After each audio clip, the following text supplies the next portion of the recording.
वर्षभर संघ ने जो कार्यक्रम आयोजित किए हैं उनका सूत्रपात करने वाले इस विजयादशमी उत्सव के निमित्त हम सब एकत्रित लोगों के बीच में आज के हमारे प्रमुख अतिथि महोदय भूतपूर्व राष्ट्रपति जी आदरणीय रामनाथ जी कोविंद,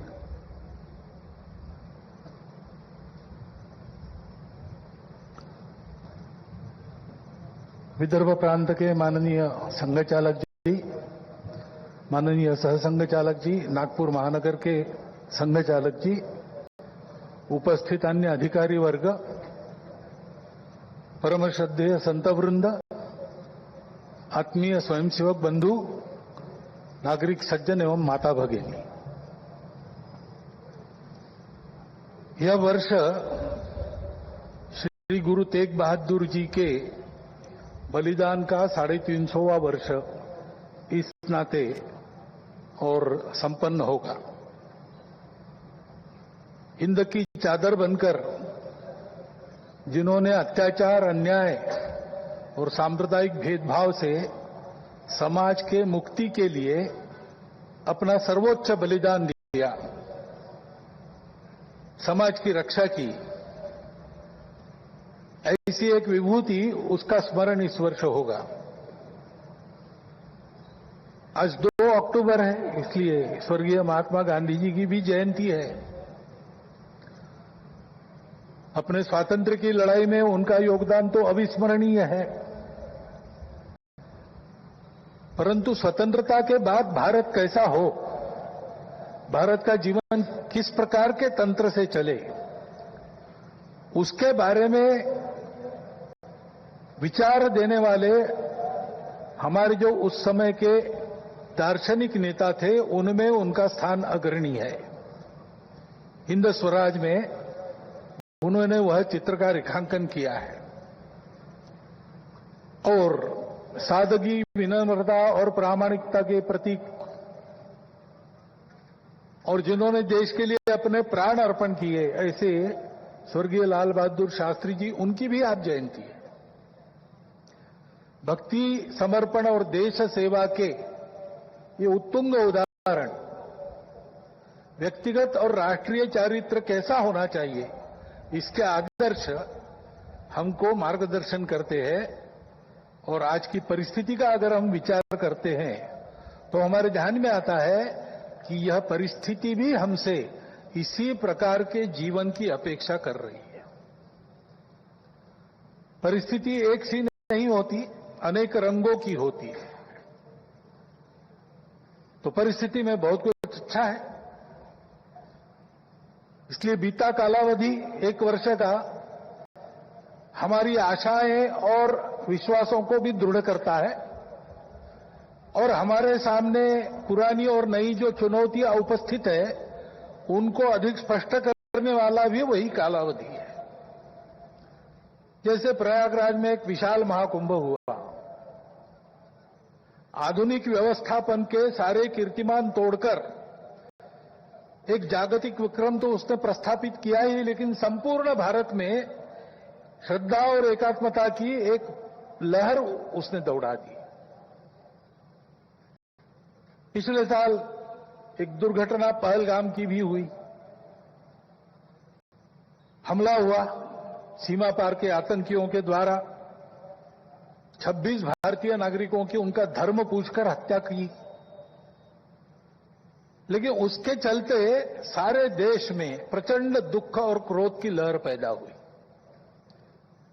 पूरी तैयारी करके सरकार ने, हमारी सेना ने उसका बहुत पुरजोर उत्तर दिया। सारे प्रकरण में हमारी नेतृत्व की दृढ़ता, हमारी सेना का शौर्य, कौशल्य और समाज की एकता और दृढ़ता का एक उत्तम चित्र प्रस्थापित हुआ। और यह भी वह घटना हमको सिखा गई कि यद्यपि हम सबके प्रति मित्रभाव रखते हैं और रखेंगे, फिर भी अपने सुरक्षा के विषय में हमको अधिकाधिक सजग रहना पड़ेगा, समर्थ बनना पड़ेगा।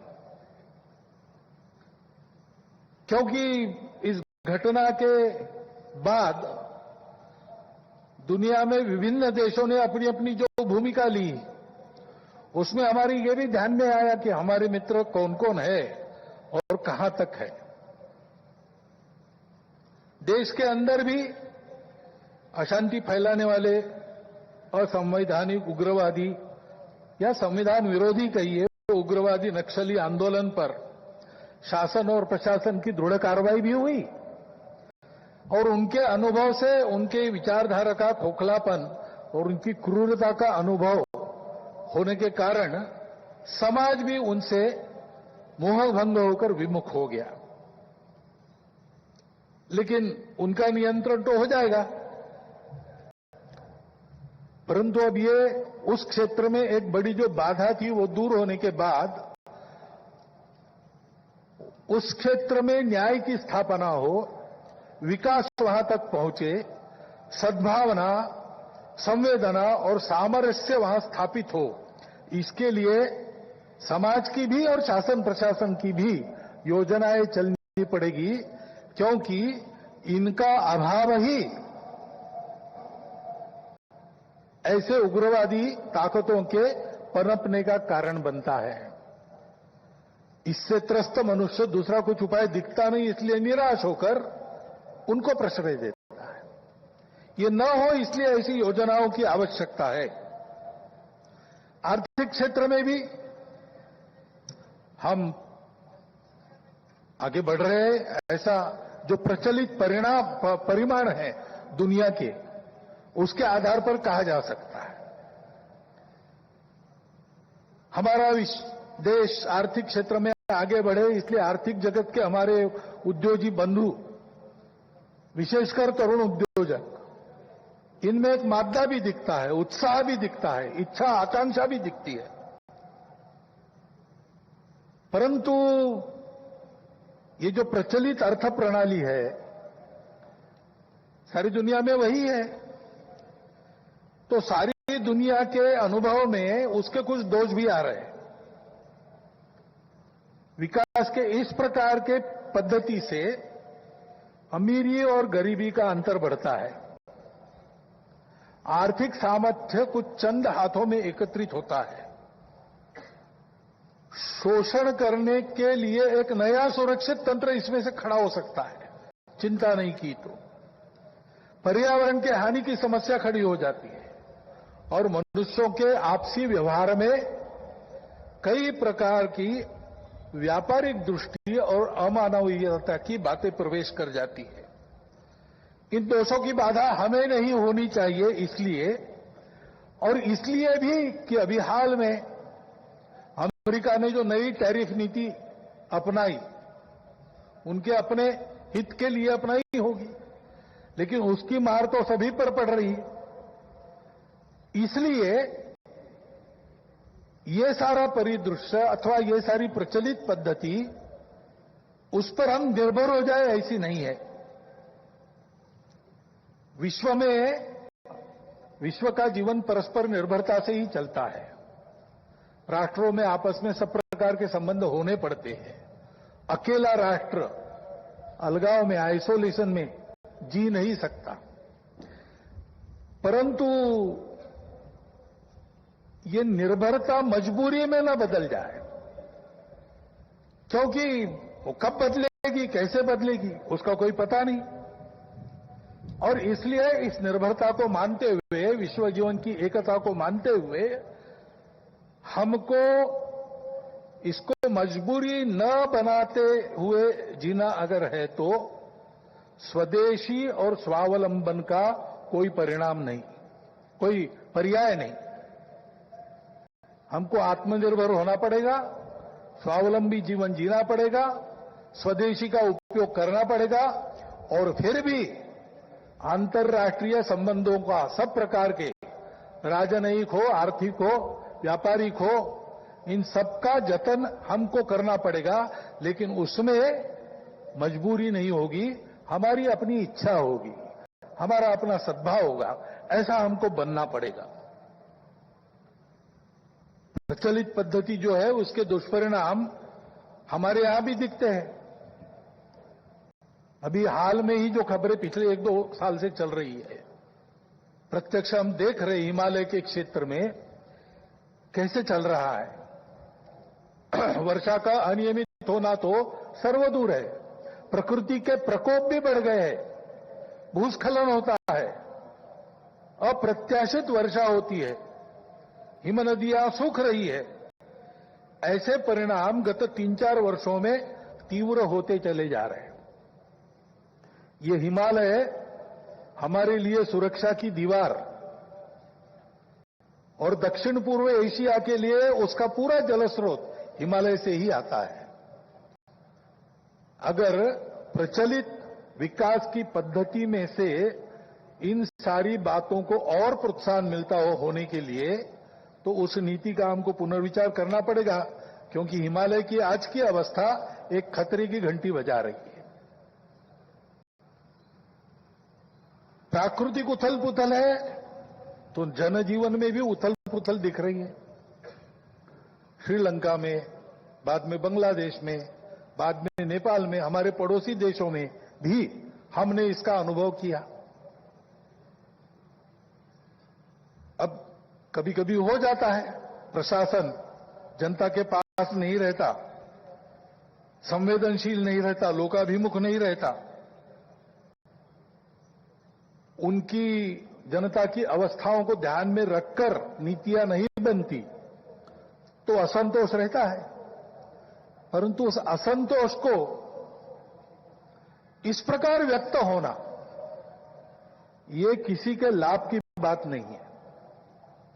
अभी प्रमुख अतिथि महोदय ने कहा, 25 नवंबर के भाषण की याद की, उसमें इस प्रकार के जो आंदोलन है जिसमें इतनी सारी हिंसा और विनाश होता है, डॉक्टर अंबेडकर साहब ने उसको ग्रामर ऑफ अनार्की कहा है।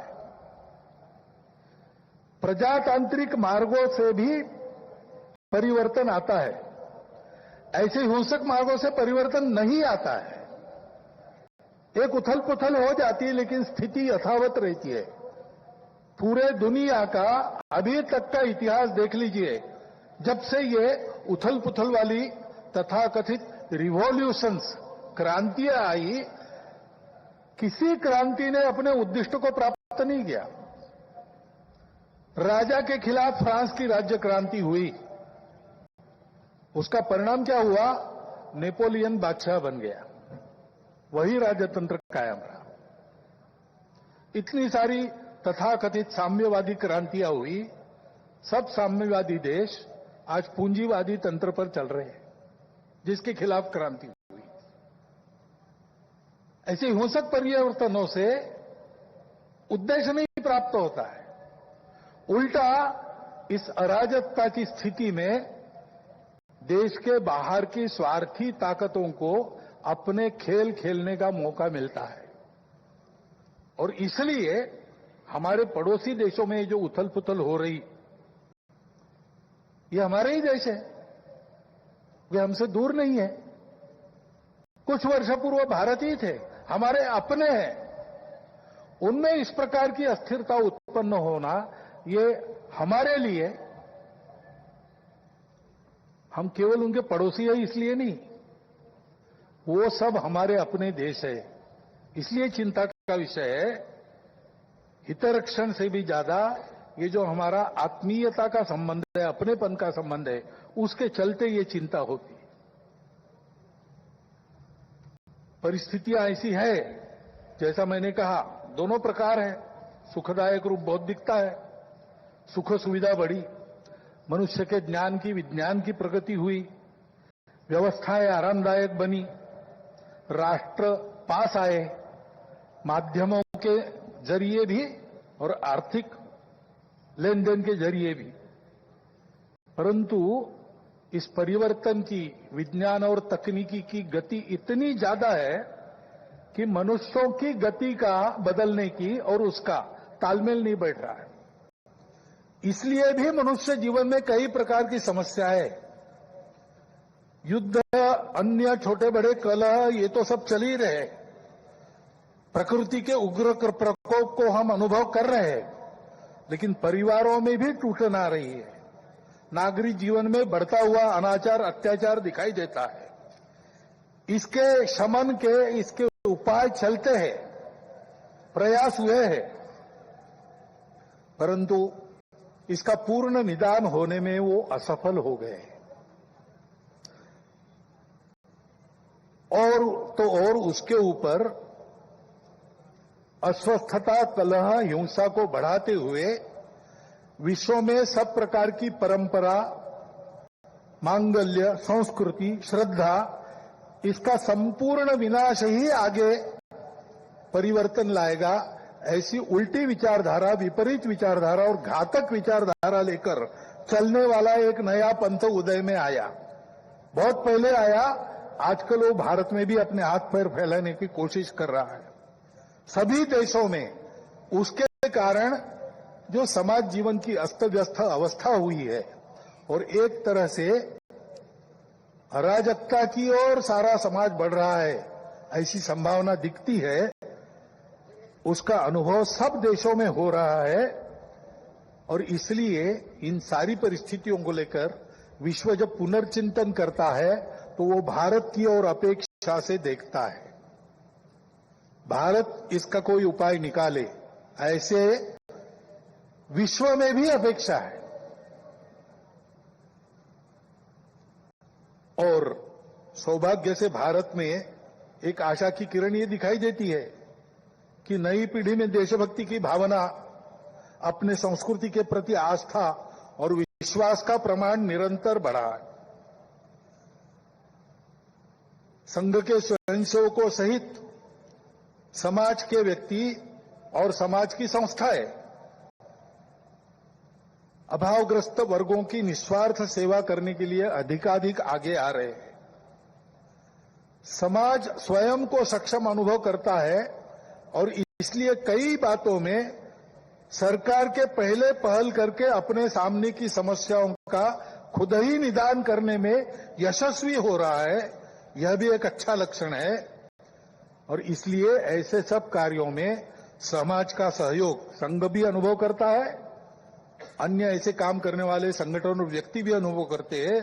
प्रत्यक्ष सहयोग और सहभाग, इसकी इच्छा समाज में बढ़ रही है और बुद्धिजीवियों में भी अपने देश के हमारा कोई स्वतंत्र अलग ऐसा कोई प्रतिमान, ऐसा कोई मॉडल हो सकता है क्या, इसकी खोज करनी चाहिए, ऐसा चिंतन बढ़ रहा है। क्योंकि भारतीय चिंतन दृष्टि एक विशेष है। हमारे प्रमुख अतिथि महोदय ने जितने नाम लिए उन सहित स्वामी विवेकानंद से लेकर तो महात्मा गांधी जी, दीनदयाल उपाध्याय, राम मनोहर लोहिया जी तक, इन सब लोगों ने इस प्रकार की दृष्टि को सामने रखते हुए कुछ चिंतन दिया है। उसकी तफसील उसके अलग अलग होंगे, परंतु उसकी दिशा एक ही है। आधुनिक विश्व के पास जो दृष्टि है वो गलत नहीं है, लेकिन अधूरी अवश्य है। मानव का भौतिक विकास होता है, नैतिक विकास की ओर ध्यान नहीं रहता है। विकास होता है, पर्यावरण की ओर ध्यान नहीं रहता। विकास होता है, कुछ लोगों का होता है, कुछ का नहीं होता। आज अमेरिका का जीवन विकसित माना जाता है, उसको आदर्श मानकर हम चले भारत के लोग, और हमने चाहा कि भारत अमेरिका जैसा जीवन जिए। तो कुछ अभ्यासक कहते हैं, हिसाब करके ऐसा जीवन जीने के लिए और 5 पृथ्वियों की आवश्यकता लगेगी। ये विकास कैसे होगा? ये हो नहीं सकता। प्रगति के साथ साथ इसी के कारण नई नई समस्याओं को हम झेल रहे, जो प्राण संकट बन रही है। दृष्टि का अधूरापन ही इसके लिए कारण है। हमारी दृष्टि है, हमारी दृष्टि भौतिक विकास के साथ साथ मन, बुद्धि और आध्यात्मिकता का विकास कर सकती है, करती है। व्यक्ति के साथ साथ मानव समूह और सृष्टि का भी विकास साधने वाली हमारी दृष्टि है। मनुष्य की आवश्यकताओं, इच्छाओं के अनुरूप आर्थिक स्थिति, इच्छा पूर्ति हो सबकी, ऐसी व्यवस्था, उसके साथ साथ ही समूह के प्रति और सृष्टि के प्रति कर्तव्य बुद्धि और अपनेपन का साक्षात्कार व्यक्तियों में जगाने की शक्ति हमारी इस दृष्टि में है। सहस्रों वर्षों तक विश्व में इस दृष्टि के आधार पर हमने एक सुंदर, समृद्ध, शांतिपूर्ण, परस्पर संबंधों को पहचानने वाला और मनुष्य और सृष्टि का, मनुष्य और समूह का सहयोगी जीवन ऐसे प्रस्थापित किया था। आज विश्व के आवश्यकताओं की पूर्ति करते हुए उनकी समस्याओं का निराश करने का शाश्वत निदान देने वाली एक नई रचना को विश्व आवश्यक मान रहा है, भारत से अपेक्षा कर रहे हैं और नियति शायद यही कार्य हम भारतवासियों से चाहती है कि हम अपने उदाहरण से विश्व को एक नया ऐसा रास्ता दें।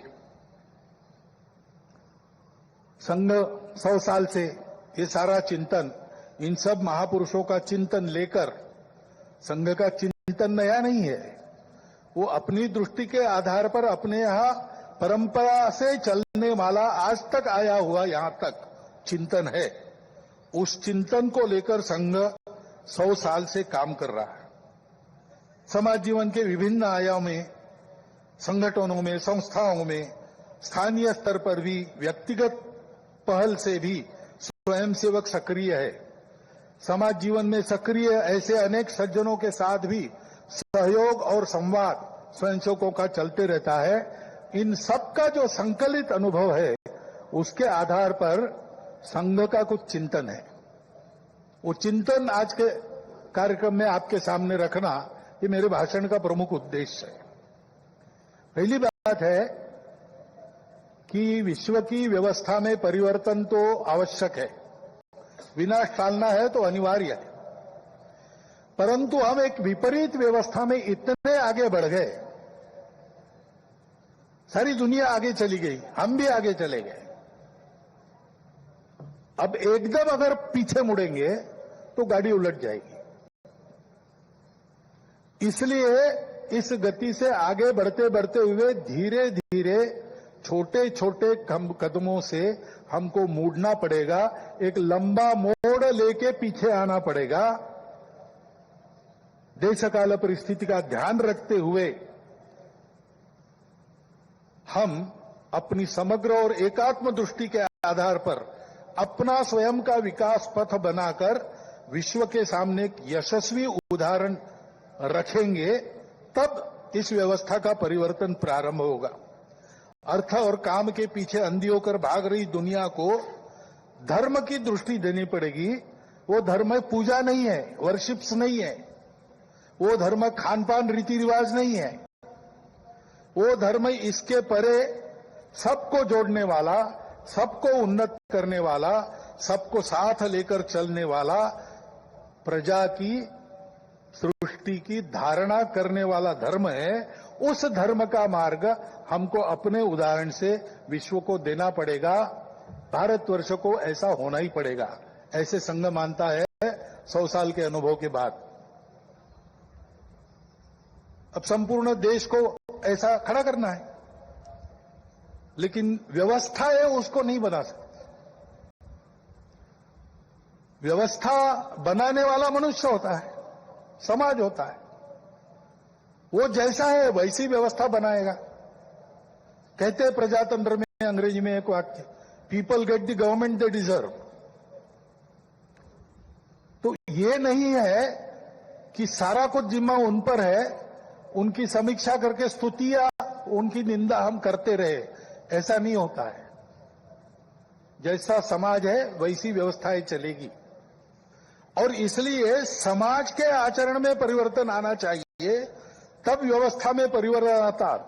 वैसे भी कोई स्थापित व्यवस्था अपने को स्वयं को बदलने की इच्छुक नहीं रहती, और अपने को स्वयं को बदलने का उसका सामर्थ्य भी नहीं रहता, क्योंकि वो स्वयं को नहीं बनाती, समाज उनको बनाता है। ये सामर्थ्य समाज के पास रहता है। समाज को अपने आप को नए आचरण में ढालकर खड़ा होना पड़ता है। ये व्यवस्था परिवर्तन की पूर्व शर्त है, और समाज के आचरण के परिवर्तन जो आता है वो भाषणों और पुस्तकों से नहीं आता। प्रबोधन तो करना ही पड़ता है, लेकिन प्रबोधन करने वालों को स्वयं जो परिवर्तन चाहते उसका उदाहरण बनना पड़ता। अपने व्यक्तिगत जीवन में, सामाजिक जीवन में, राष्ट्रीय जीवन में, अपने स्वयं के परिवार के जीवन में, अपने आजीविका के कार्य में हम उस परिवर्तन का उदाहरण बनकर जिए। और ऐसे जो उदाहरण स्वरूप व्यक्ति होते हैं जिनके जीवन में पारदर्शिता है, निस्वार्थ बुद्धि है, जिनके पास प्रामाणिकता है, संपूर्ण समाज को अपना मानकर जिनका जीवन व्यवहार उस समाज के हित के लिए चलता है, ऐसा स्थानीय नेतृत्व देने वाले व्यक्ति होने पड़ते हैं। इसलिए उन व्यक्तियों का निर्माण करना पड़ता है। और इसलिए संघ का अनुभव है, व्यक्ति निर्माण से समाज परिवर्तन और समाज परिवर्तन में से व्यवस्था परिवर्तन, यही देश में और विश्व में परिवर्तन लाने का सही तरीका है। हर समाज में यही अनुभव है, ऐसा ही होता है। सब प्रगत देशों का इतिहास देखिए, आधुनिक इतिहास देखिए, ऐसा ही हुआ है। ऐसे व्यक्ति निर्माण करने की समाज की व्यवस्थाएं रहती है। हर एक राष्ट्र में, हर एक समाज का अपना एक पारिवारिक जीवन का तरीका था। अब लगभग सब जगह ध्वस्त हो गया, केवल भारत में बाकी है। परंतु 300 साल पहले अमेरिका में भी एक तरीका था, यूरोप में भी एक तरीका था। उस तरीके से ऐसे व्यक्तियों का निर्माण होता है। उस देश की एक विशिष्ट शिक्षा रहती है, उस शिक्षा में से उसके व्यक्तियों का मन तैयार होता है और उस समाज के जो क्रियाकलाप चलते उसमें से भी मनुष्य निर्माण होता है। एक प्रसिद्ध वाक्य है, the battle of Waterloo was won on the playgrounds of Harrow and Eton. वहां पर खेल खेलते खेलते जो समाज तैयार हुआ उसने जगत जेता कहे जाने वाले नेपोलियन को हरा दिया। ये ताकत कहां निर्माण हुई? समाज की व्यवस्था में निर्माण। हमारे यहां भी ये था, परंतु 1000 वर्षों के आक्रमण में वो सब अस्त व्यस्त हो गया और बिना इसके काम नहीं होता, क्योंकि मन बुद्धि से ये सारा विचार मानने के बाद भी रोज के आचरण की आदत बदलनी पड़ती है। आदत बदले बिना परिवर्तन नहीं आता, केवल बातों से नहीं आता, केवल सोचने से या सपने देखने से नहीं आता। जैसा आपको देश चाहिए वैसा आपको होना है, और वैसा आपको होना है तो आपकी अपनी आदत दुरुस्त होनी चाहिए। उसकी व्यवस्थाएं इसमें रहती है, वो हमारे यहां ध्वस्त हो गई। इसलिए राष्ट्रीय स्वयंसेवक संघ का निर्माण हुआ। संघ की शाखा ये आदत बदलने का तरीका है, उसकी व्यवस्था है। 100 वर्षों में इसीलिए सब प्रकार की परिस्थिति आई।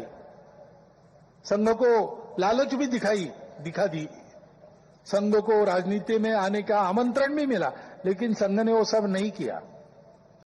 संघ केवल एक ही कार्य में लगा रहा। संघ के स्वयंसेवकों ने हर परिस्थिति में शाखा को नित्य चलाया है। स्वयं सेवक आग्रहपूर्वक शाखा में नित्य जाते, 50 साल से आ रहे फिर भी जाते, क्योंकि आदत की बात है। आदत छूटनी नहीं चाहिए, आदत बननी भी चाहिए और छूटनी भी नहीं चाहिए। शाखा के कार्यक्रमों को मन लगाकर करते हुए व्यक्तिगत सद्गुणों की और सामूहिकता की साधना करना और समाज में क्रियाकलापों में सहभागी होते हुए समाज के सद्गुणों का, सामूहिकता का वातावरण निर्माण करना, इसलिए संघ की शाखा है। उसके कार्यक्रमों में से नित्य और मन लगाकर करने से स्वयं सेवकों में व्यक्तित्व का, कर्तृत्व का, नेतृत्व का, समझदारी का, वैचारिक और व्यावहारिक और भक्ति का, राष्ट्र के प्रति, संघ के प्रति भक्ति का निर्माण होता है। दूसरी बात, किसी भी देश को ऐसा होना है तो समाज में एकता चाहिए। वाक्य बताया, united we stand, divided we fall. Abraham Lincoln का भी एक वाक्य है। A divided house cannot stand. हमारा देश तो विविधताओं का देश है। पंथ, संप्रदाय, भाषाएं, भौगोलिक विविधता, रहन सहन, खान पान, जाति, उपजाति पहले से है। और बीच के काल में आक्रमण हुए, विदेशी भारत में आ गए, विभिन्न कारणों से यहां के लोगों ने भी उनकी विचारधाराओं का, उनके पंथ संप्रदायों का स्वीकार किया। वो विदेशी चले गए, लेकिन अभी भी उनका स्वीकार करके रहने वाले हमारे अपने बंधु देश में है। सौभाग्य से भारत की परंपरा है, वो सब प्रकार की विविधताओं का स्वागत और सम्मान और स्वीकार करती है। ये हमारी परंपरा है। और इसलिए यद्यपि बाहर से विचारधारा आई होगी, हम उनको पराया नहीं मानते, अलगाव से नहीं देखते। हम सबकी विशिष्टताओं को, दुनिया में सभी विशिष्टताओं को मानते हैं, उनको स्वीकार करते हैं, उनको भी हमारी अपनी विशिष्टता है उसके दर्जे का ही मानते हैं, सम्मान देते हैं। वो विशिष्टताएं भेद का कारण नहीं बनती, इसको हम देखना चाहिए। आज अपने देश में इन विविधताओं को भेदों में उभारने की कोशिश चल रही है। ये विविधताएं भेद का कारण नहीं बननी चाहिए। अपनी सब विशिष्टताएं अपने अपनी जगह ठीक भी है, परंतु ये सब होने के बाद भी हम एक बड़े समाज के अंग है। समाज, देश, संस्कृति और राष्ट्र के नाते हम एक ही है, हम अलग नहीं है, हम विविध भी नहीं है। विविधताएं तो भाषा, पंथ, संप्रदाय, खान पान, रीति रिवाज, रहने की जगह इसकी है। और इस एकता के चलते हमारा सबका आपस का व्यवहार सद्भावनापूर्ण और संयमपूर्ण रहना चाहिए। सबकी अपनी अपनी विशिष्टताएं हैं, उनकी श्रद्धाएं हैं, महापुरुष है, पूजा के स्थान है। मन वचन कर्म से आपस में इनकी अवमानना नहीं होनी चाहिए, इसकी चिंता सबने करनी चाहिए। किसी एक ने करने का ये काम नहीं है, उसके प्रबोधन की भी आवश्यकता है। विविधता है और सब लोग साथ में रहते हैं, तो जैसे अनेक बर्तन साथ में रखे तो कहीं न कहीं आवाज हो ही जाती है। इतने बड़े समाज में इतने सारे लोगों के साथ रहने से कभी कभी कुछ आवाज हो भी सकती है, लेकिन होने पर भी नियम पालन करना, व्यवस्था पालन करना, सद्भावपूर्ण व्यवहार करना, ऐसा स्वभाव बनना चाहिए। छोटी बड़ी बातों पर या केवल मन के संदेह पर कानून हाथ में लेकर रास्तों पर निकल आना, गुंडागर्दी, हिंसा करना, यह प्रवृत्ति ठीक नहीं। मन में प्रतिक्रिया रखकर अथवा किसी समुदाय विशेष को उकसाने के लिए अपना शक्ति प्रदर्शन करना, ऐसी घटनाओं को योजनापूर्वक कराया जाता है। उसके चंगुल में फंसना नहीं चाहिए। उसके परिणाम तात्कालिक और दीर्घकालिक दोनों दृष्टि से ठीक नहीं रहते। इन प्रवृत्तियों की रोकथाम आवश्यक है। शासन प्रशासन अपना काम बिना पक्षपात किए तथा बिना किसी दबाव में आए नियम के अनुसार करें, परंतु समाज की सज्जन शक्ति और युवा पीढ़ी को भी सजग और संगठित होना पड़ेगा। आवश्यकता अनुसार हस्तक्षेप भी करना पड़ेगा, क्योंकि ये अराजकता का व्याकरण है, इसको रोकना ही पड़ेगा। हमारी इस एकता का आधार क्या है? हमारी संस्कृति है। डॉक्टर अंबेडकर साहब ने इसको शब्द दिया है इनहेरेंट कल्चरल यूनिटी, अंतर्निहित सांस्कृतिक एकता। ये भारतीय संस्कृति प्राचीन समय से चलती आई है। भारत की विशेषता है, वो सर्वसमावेशक है, सबका सम्मान और स्वीकार करने की सीख देती है, क्योंकि भारत के आध्यात्मिक सत्य पर, उस सत्य पर आधारित धर्म पर, यानी सत्य, करुणा, शुचिता और तप के सदाचार पर वह धर्म आधारित है।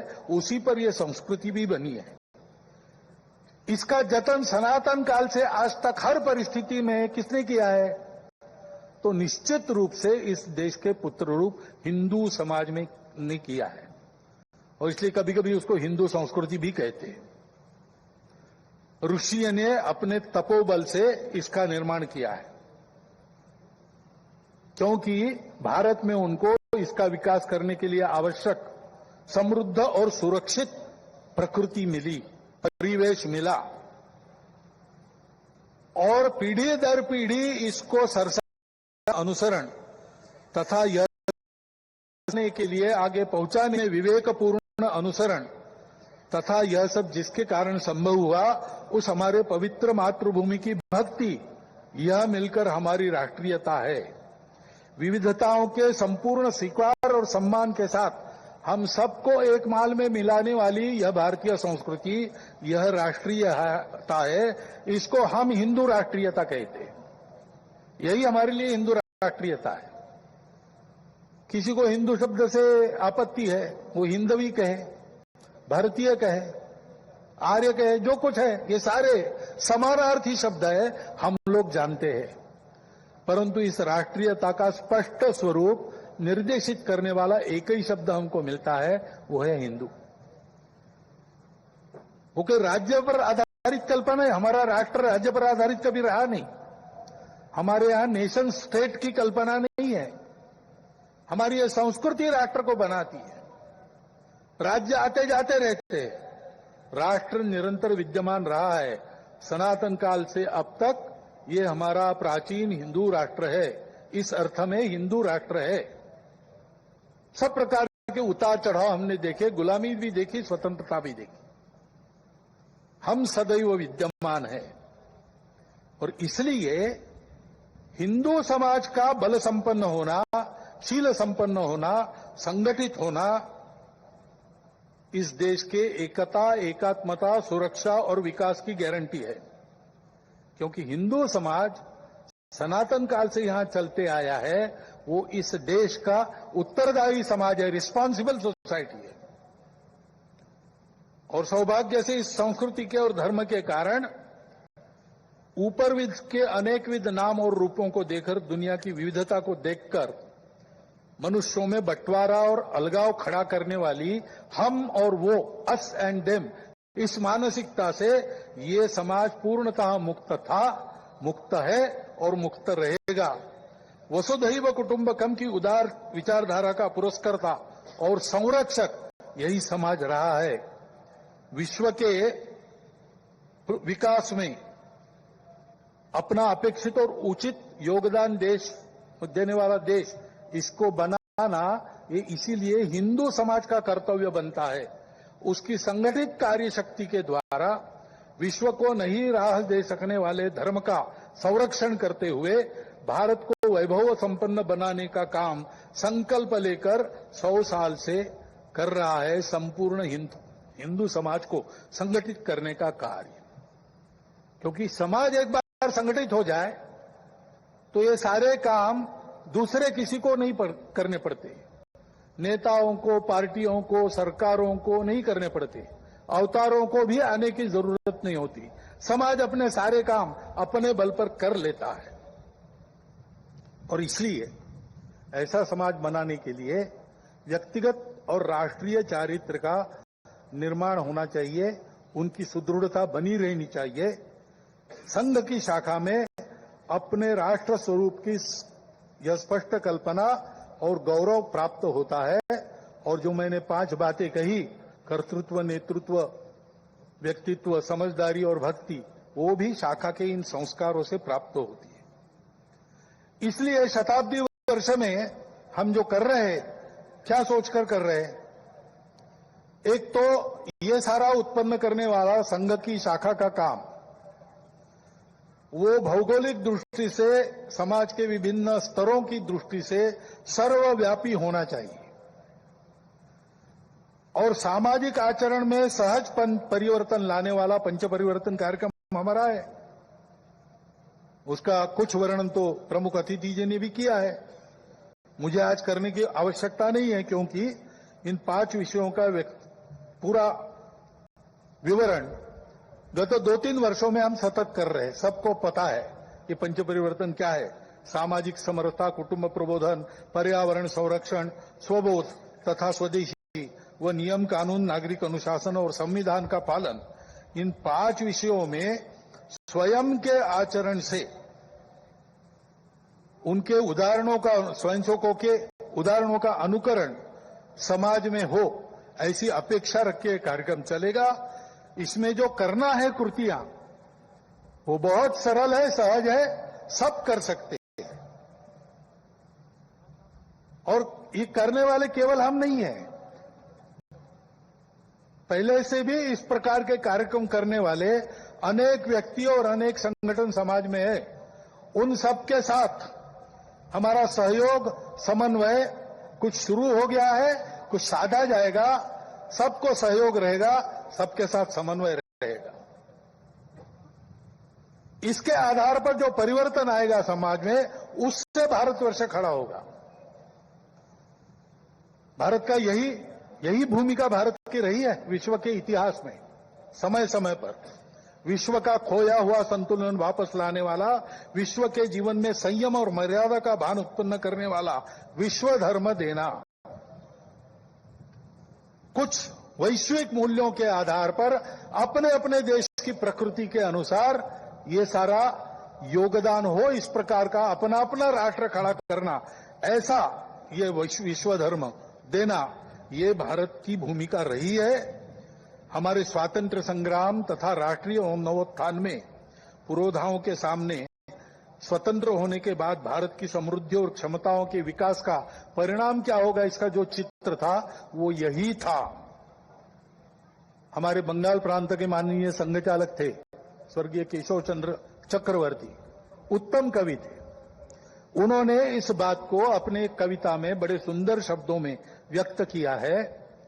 बाली सिंघल जबोद्वीपे प्रांतार माझे ओठे, कोतो माठ कोतो मंदिर कोतो प्रस्तारे फूल फोटे, तादेर मुखेर मधुमय बानी, सुने थेमे जाए सब हानाहानी, अभ्युदयर सभ्यता जागे विश्वेर घरे घरे। सिंहल और जावा द्वीप तक भारतीय संस्कृति का प्रभाव फैला हुआ था। जगह जगह मठ मंदिर थे जहां जीवन की सुगंध फूलों से बिखरती थी। भारत की मधुर और ज्ञानवाणी सुनकर अन्य देशों में भी वैरभाव और अशांति समाप्ति होती थी और अभ्युदय की, यानी सबके उदय की सभ्यता जागती थी। आइए, भारत का यही आत्मस्वरूप आज की देशकाल परिस्थिति से सुसंगत शैली में फिर से विश्व में खड़ा करना है। पूर्वज प्रदत्त इस कर्तव्य को और विश्व की आज की इस अनिवार्य आवश्यकता को पूर्ण करने के लिए हम सब मिलकर, साथ चलकर अपने कर्तव्य पथ पर अग्रसर होने के लिए आज की विजयादशमी के मुहूर्त पर सीमोल्लंघन को संपन्न करें। भारत माता की जय।